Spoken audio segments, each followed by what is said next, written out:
Hörmətli qadınlar, HCG dəyəri hamiləlik həftəsinin göstəricisi deyil. Məsələn, burada bir pasiyent var, HCG dəyəri 4144-dür.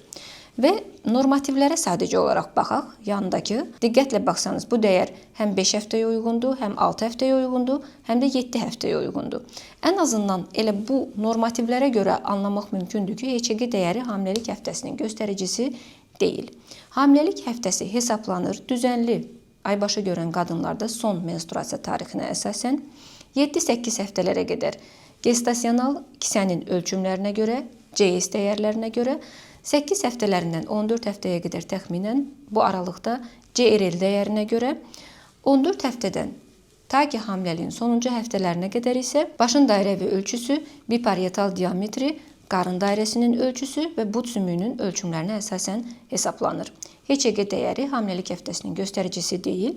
Bu analiz bizə sadəcə olaraq lazımdır. Qadının hamilə olub-olmadığını bilmək üçün, əgər hamiləlik inkişafından, gedişatından şübhələniriksə, hamiləliyin inkişafdan qalıb-qalmamasını bilmək üçün, boru hamiləliklərini diferensiyasiya eləmək üçün və s. məqsədlərlə hamiləlik həftəsinin təyini üçün deyil.